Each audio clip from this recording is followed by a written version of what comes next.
ओम नमः शिवाय। भगवान शिव ने क्यों काटा था ब्रह्मा जी का पांचवा शीश? हमारे धर्म ग्रंथ कथाओं के अनुसार परमपिता ब्रह्मा जी ने अपनी ही पुत्री देवी सरस्वती से विवाह किया था। क्या यह सच है या झूठ? देवी सरस्वती और ब्रह्मा जी के बीच कौन सा रिश्ता है, पत्नी का या पुत्री का? क्या आप जानते हैं भगवान ब्रह्मा जी ने कितने विवाह किए थे? जिस भगवान ने सारे संसार और इस संपूर्ण सृष्टि का निर्माण किया है, उनकी ही पूजा आराधना क्यों नहीं होती है? आखिर भगवान शिव शंकर ने क्यों काटा ब्रह्मा जी का पांचवा शीश और किसके श्राप के कारण ब्रह्मा जी की पूजा नहीं होती है? इसी तरह के कुछ महत्वपूर्ण प्रश्नों के उत्तर जानने के लिए आज हम परमपिता भगवान ब्रह्मा जी की कुछ रहस्यमयी कथाओं का श्रवण करेंगे। इसीलिए आप इस वीडियो में हमारे साथ अंत तक बने रहिए। सबसे पहले प्रश्न के अनुसार हम जानते हैं कि देवी सरस्वती और ब्रह्मा जी का क्या रिश्ता है। पौराणिक मान्यताओं के अनुसार इस संसार के 3 ही देव हैं, जिन्हें हम ब्रह्मा, विष्णु और महेश के नाम से जानते हैं। इसमें ब्रह्मा जी का कार्य सृष्टि का निर्माण करना है। भगवान विष्णु इसके पालनहार है और भगवान शिव शंकर इसके संहारक या विनाशक है। हम आपको बता दें, आज विज्ञान में हम जिस मल्टी यूनिवर्स के कॉन्सेप्ट के बारे में सुनते हैं, उसका जिक्र हमारे ब्रह्मांड पुराण में पहले से ही विद्यमान है, जिसके अनुसार हर एक ब्रह्मांड में एक ब्रह्मा है और उनकी आयु निश्चित कर दी गई है। हम सभी तो जानते ही हैं कि ब्रह्मा जी का जन्म भगवान श्री हरि विष्णु के नाभि कमल से हुआ है, तथा शिव पुराण के अनुसार ब्रह्मा जी का जन्म सदाशिव और शक्ति ने अपने दाहिने अंग से किया था और फिर उन्हें श्री विष्णु के नाभि कमल में स्थापित कर दिया था। इस प्रकार से परमपिता ब्रह्मा जी की उत्पत्ति हुई है। जब ब्रह्मा जी इस संसार का निर्माण कर रहे थे, तब उन्हें ज्ञान की आवश्यकता पड़ी थी। इसीलिए उन्होंने अपने ही मन से एक विद्वान स्त्री की उत्पत्ति की थी और उसे अपने मुख से बाहर निकाला था, जिसका नाम सरस्वती रखा गया। इसी के अनुसार सरस्वती भगवान ब्रह्मा के मन से उत्पन्न होने के कारण उनकी मानस पुत्री हुई।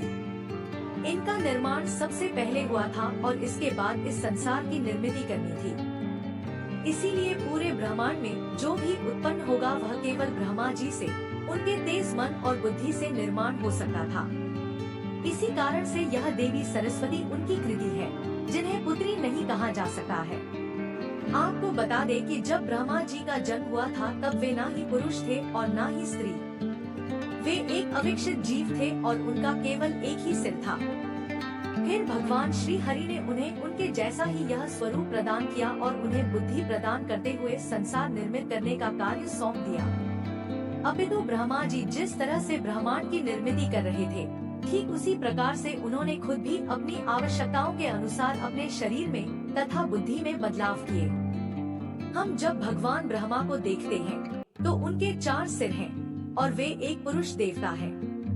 यह उनकी ही लीला है जो उन्होंने खुद के शरीर में बदलाव किए थे। समय के अनुसार ब्रह्मा जी ने त्रिदेव में अपना स्थान बना लिया है। जब उन्होंने देवी सरस्वती का निर्माण किया, तब वे उनके साथ रहकर ही अन्य जीवों और जंतुओं की निर्मिति करने लगे। फिर समय के साथ साथ उन्होंने कुल 59 वंशजों का निर्माण किया था। पुराणों के अनुसार ब्रह्मा जी के मानस पुत्र मन से मार्ची, नेत्र से अत्रि, मुख से अंगरस, कान से पुलस्त्य, नाभि से पुला, त्वचा से कृतु, प्राण से वशिष्ठ, अंगस्त से दक्ष, छाया से गंधर्व, गोद से नारद, इच्छा से सना, सानंदन, सनातन संत कुमार, शरीर से स्वयंभू मनु, ध्यान से चित्रगुप्त आदि पुराणों के अनुसार भगवान विष्णु के नाभिक बल से आविर्भव चतुर्मुख प्रजापति ब्रह्मा की उत्पत्ति हुई। फिर ब्रह्मा के 17 पुत्र और एक पुत्री का जन्म हुआ। ब्रह्मा के उक्त 17 पुत्रों के अलावा भी उनके भिन्न भिन्न परिस्थितियों वश पुत्रों का जन्म हुआ। ब्रह्मा के पुत्र विश्वकर्मा, अधर्व, अलक्ष्मी, 8 वसु, 4 कुमार, 14 मनु, 11 रुद्र आदि मिलाकर कुल 59 पुत्र थे। ब्रह्मा ने सर्वप्रथम जिन 4 सना, सनंदन, सनातन और सनत कुमार पुत्रों का सृजन किया, उनकी सृष्टि रचना के कार्य में कोई रुचि नहीं थी। वे ब्रह्मचर्य रहकर ब्रह्मा तत्व को जानने में ही मगन रहते थे। इन वितराग पुत्रों के इस निरपेक्ष व्यवहार पर ब्रह्मा को महान क्रोध उत्पन्न हुआ। ब्रह्मा के उस क्रोध से एक प्रचंड ज्योति ने जन्म लिया। उस समय क्रोध से जलते ब्रह्मा के मस्तक से अर्धनारीश्वर रुद्र उत्पन्न हुआ। ब्रह्मा ने उस अर्धनारीश्वर रुद्र को स्त्री और पुरुष दो भागों में विभक्त कर दिया। श्रोताओं, अब हम जानते हैं कि जिस तरह भगवान श्री हरि विष्णु और भगवान शंकर ने इस सृष्टि के कल्याण हेतु समय समय पर जन्म या स्वयं अवतार लेकर धर्म की रक्षा की है, वैसे ही भगवान ब्रह्मा जी ने भी अपने कुछ अंश अवतारों को जन्म दिया था। विष्णु पुराण और ब्रह्मा वैवर्त पुराण में ब्रह्मा के अवतारों का वर्णन है और रामायण के जामवंत जी को भी ब्रह्मा जी का अंश कहा गया है। अब हम जानते हैं कि जिस सरस्वती से भगवान ब्रह्मा ने विवाह किया था वह अलग है तथा उनका निर्माण भगवान श्री विष्णु और आदि शक्ति ने अपनी दिव्य शक्तियों से किया था, जिसका वर्णन हमें ब्रह्मा वैवर्त पुराण में मिलता है, जो सती भारती के नाम से भी जानी जाती है। यह देवी भगवान श्री हरि के मुखारविंद से उत्पन्न हुई थी, जो देवी महालक्ष्मी है। अतः लक्ष्मी देवी नहीं, श्री हरि से जो उनका सत्व प्रधान रूप उत्पन्न हुआ, देवी का वही रूप सरस्वती कहलाया है। यह तो सच है कि देवी सरस्वती का वर्ण श्वेत है, उनकी छवि बहुत सुंदर है। वे वागीश्वरी नाम से भी प्रख्यात है। उनके दो हाथों में वीणा और पुस्तक है और दो में माला एवं श्वेत कमल है। देवी महासरस्वती का भी वर्ण श्वेत है।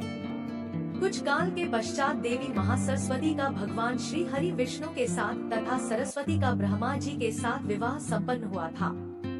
देवी महासरस्वती का स्वरूप देवी ब्रह्मचारिणी के समान माना जाता है। शायद यह बात आपको समझ नहीं आई होगी, लेकिन हम आपको बताते हैं कि सनातन धर्म शास्त्रों में दो सरस्वती देवियों का वर्णन आता है, एक जो ब्रह्मा की पत्नी सरस्वती एवं एक ब्रह्मा की ही पुत्री तथा दूसरी श्री विष्णु की पत्नी सरस्वती है। ब्रह्मा जी की पत्नी सरस्वती मूल प्रकृति से उत्पन्न सदोगुण महाशक्ति एवं प्रमुख त्रिदेवियों में से एक है। विष्णु जी की पत्नी सरस्वती ब्रह्मा के ज्येष्ठा से प्रकट होने के कारण वह ब्रह्मा की पुत्री मानी जाती है। कई शास्त्रों में इन्हें मुरारी वल्लभा विष्णु पत्नी कहकर भी संबोधन किया गया है। धर्म शास्त्रों के अनुसार दोनों देवियों को समान नाम, स्वरूप, प्रकृति, शक्ति एवं ब्राह्मण ज्ञान विद्या आदि की अधिष्ठात्री देवी मानी गई है। इसलिए इनकी ध्यान आराधना में ज्यादा भेद नहीं बताया गया है। पौराणिक कथाओं के अनुसार भगवान ब्रह्मा जी की 5 पत्नियां थीं, जिनके नाम सावित्री, गायत्री, श्रद्धा, मेधा और सरस्वती हैं। इनमें से सावित्री और सरस्वती का जिक्र ज्यादातर जगहों पर मिलता है। सरस्वती से विवाह के पश्चात भगवान ब्रह्मा और देवी ने धरती पर अवतार लेकर अपना गृहस्थ जीवन यापन किया। इसी दौरान उन्होंने स्वयंभू मनु और देवी शत्रुपा को जन्म दिया, जो कि संसार के सबसे पहले स्त्री और पुरुष हैं। कुछ सालों पहले जब देवी सरस्वती ब्रह्मा जी के साथ रहकर सृष्टि निर्माण का कार्य कर रहे थे, तब उनकी सुंदरता और यवन को देखकर ब्रह्मा जी कामुकता से भर गए और उन्हें ही पाने के लिए वे उनके पीछे पड़ गए। जब देवी चारों दिशाओं में छिपने के लिए भाग रही थी, तब ब्रह्मा जी ने अपने चारों शीशों से उन्हें चारों दिशाओं में ढूंढना शुरू किया। अपने ही पिता की कुदृष्टि अपने ऊपर पड़ती देख उन्होंने रूप बदलकर धरती से ऊपर जाने की ठान ली। वहीं दूसरी ओर ब्रह्मा जी ने अपना एक और सिर ऊपर की दिशा में निकाला। तब देवी सरस्वती भगवान शिव के पास चली गई और फिर अपनी रक्षा हेतु उनसे प्रार्थना करने लगी। उस समय वे समस्त देवताओं सहित उन्हें लेकर धरती लोक पर अवतरित हुए और उन्होंने ब्रह्मा जी को समझाया कि आप अपनी ही पुत्री के साथ विवाह नहीं कर सकते, यह धर्म के विरुद्ध है। उनके पुत्र महर्षि मरीच ने अपने पिता से कहा, पिताजी, आप समर्थ हैं, फिर भी अपने मन में उत्पन्न हुए काम वेग को ना रोककर पुत्री गमन जैसा घोर पाप कर रहे हैं। ऐसा तो आपके पूर्व किसी ब्रह्मा ने नहीं किया है और ना आगे ही कोई कर पाएगा। हे परमपिता, आप जैसे तेजस्वी पुरुषों को ऐसा काम भाव शोभा नहीं देता। भगवान शिव ने यह जान लिया था कि ब्रह्मा जी ने अधर्म रूपी बुद्धि का निर्माण किया है और इसी के चलते वे इस घोर पाप कर रहे हैं। सभी अपने पुत्रों और देवताओं के इस तरह से समझाने के बाद उन्होंने देवी सरस्वती को छोड़ दिया और अपने मन के इस काम भाव को दूर करने हेतु अपने उस मानव रूपी शरीर का त्याग कर दिया, जिस कारण से वहाँ कोहरा छा गया, जिससे अंधकार का जन्म हुआ। भगवान शिव ने उन्हें उनके पापी अधर्मी बुद्धि वाले शीश को नष्ट करने की सलाह दी, किंतु उनके ऊपर अहंकार छा गया था। वे उनकी बातों को अनसुना करते हुए वहाँ से अदृश्य हो गए। तभी उन्हें भगवान शिव ने चेतावनी देते हुए कहा, हे ब्रह्मा, मैं आपके इस अहंकारी बुद्धि वाले शीश के 3 अपराधों को ही क्षमा करूँगा। आपने पहला दुस्साहस हमारा अनादर करते हुए किया। फिर कुछ समय के पश्चात ब्रह्मा जी ने दूसरा अपराध अपने पुत्र प्रजापति दक्ष के यज्ञ का अनुष्ठान अपने पिता भगवान शंकर और श्री हरि के आगमन के बिना कर दिया था, और साथ ही अपने पिता भगवान शंकर और श्री हरि को तुच्छ प्रकार का संबोधन करते हुए अपमानित भी किया था। तब भगवान शिव और श्री हरि अपने नादान पुत्र को माफ कर देते हुए वहाँ से चले गए थे। उसके बाद तीसरी बार जब अपनी श्रेष्ठता दर्शाते हुए स्वयं श्री हरि के साथ इसी विषय पर विवाद किया, तब उसी समय भगवान शंकर वहां उपस्थित हुए और उन्होंने दोनों से यह कहा, आप दोनों में से जो भी इस दिव्य प्रकाश लिंग का अंतिम छोर ढूंढ निकालेगा, वही आप में से सर्वश्रेष्ठ होगा। उस समय उनकी बातों को सुनकर श्री हरि नीचे की ओर चले गए और ब्रह्मा जी ऊपर की ओर चले गए। कई मीलों का सफर करने के बाद भी जब उन्हें उस लिंग का अंत पता न चला, तब श्री विष्णु वापस आकर बोले, हे प्रभु, इस लिंग का कोई अंत नहीं है, मैं अपनी हार को स्वीकार करता हूँ। किंतु जब ब्रह्मा जी वापस आ रहे थे, तब उन्होंने एक केतकी पुष्प को देखा और उसके साथ अपनी मिलीभगत करते हुए अपनी हाँ में हाँ मिलाने को राजी किया। जब श्री हरि विष्णु और ब्रह्मा जी भगवान शिव के समक्ष उपस्थित हो गए, तब ब्रह्मा जी ने कहा, हे शिव जी, मैंने आपके इस लिंग का अंत ढूंढ लिया है और इसके आखिरी छोर पर मुझे यह केतकी का पुष्प मिला। अगर आपको मेरी बातों पर विश्वास ना हो, तो आप इस पुष्प से पूछ सकते हैं। तब शिव जी ने ब्रह्मा जी की मूर्खता को स्वीकार कर लिया था। किंतु वही केतकी पुष्प ने जब ब्रह्मा जी के झूठ में अपनी हामी मिलाई, तब शिव जी ने क्रोधित होकर केतकी पुष्प को श्राप दिया और कहा, हे पुष्प, मैंने ही तुम्हारा निर्माण किया था और तुम मेरे प्रिय होने वाले थे, किंतु तुमने किसी के अहंकार के वश में आकर स्वयं मुझसे झूठ कहा है। इसलिए किसी भी प्रकार के पूजा पाठ में तुम्हारा उपयोग नहीं होगा। इतना कहने के बाद भी ब्रह्मा जी अपनी श्रेष्ठता को सिद्ध करने का प्रयास करने लगे। ब्रह्मा जी के ऐसे कटु वचनों को सुनकर भगवान शिव ने कहा, हे ब्रह्मा, अब तुमने अपनी सारी हदें पार कर दी है, इसलिए अब तुम जिस मुंह से यह अहंकार भरी बातें कर रहे हो, मैं तुम्हारे अहंकार के साथ साथ इस अहंकारी सिर का अंत कर देता हूँ। ऐसा कहकर भगवान शिव ने अपने त्रिशूल से ब्रह्मा जी का 5वां सिर काट दिया। जब उनका सिर धड़ से अलग हो गया, तब वे अपनी असली रूप को वापस देखकर भगवान शिव और भगवान श्री विष्णु के सामने नतमस्तक होते हुए कहते हैं, हे प्रभु, क्षमा करें, मैंने बहुत बड़ी भूल की है। तब भगवान शिव आशीर्वाद देते हुए वहाँ से अंतर्ध्यान हो जाते हैं। श्रोताओं, अब हम जानते हैं कि आखिर क्यों ब्रह्मा जी की पूजा वर्जित मानी जाती है। पौराणिक कथाओं के अनुसार एक बार भगवान ब्रह्मा और वज्रनाभ नाम के असुर के बीच भीषण युद्ध छिड़ गया था। इसी युद्ध के बीच उनके कमलासन की 3 पंखुड़ियां धरती लोक पर जागी थी। वही स्थान आज राजस्थान में स्थित पुष्कर है। युद्ध के अंत में ब्रह्मा जी ने धरती के कल्याण हेतु एक यज्ञ का आयोजन उसी जगह पुष्कर में किया। उनके कमल के कारण वहाँ 3 झीलों का निर्माण हो गया। जब यज्ञ का पूरी तरह से आयोजन हो चुका था और ब्रह्मा जी यज्ञ पर अपना आसन ग्रहण कर बैठे थे, तब उनकी पत्नी सावित्री देवी अनुपस्थित थी और काफी समय तक उनकी प्रतीक्षा करने के बावजूद भी उन्हें आने में विलम्ब हो रहा था, जिस कारण से शुभ मुहूर्त का समय बीतता जा रहा था।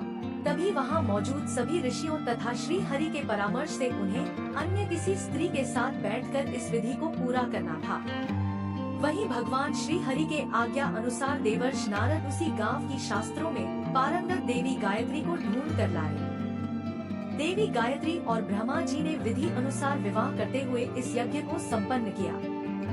यज्ञ के सभी मांगलिक कार्य पूर्ण होते ही देवी सावित्री जब वहाँ आई, तो उन्होंने देखा कि उनकी जगह पर कोई अन्य स्त्री है।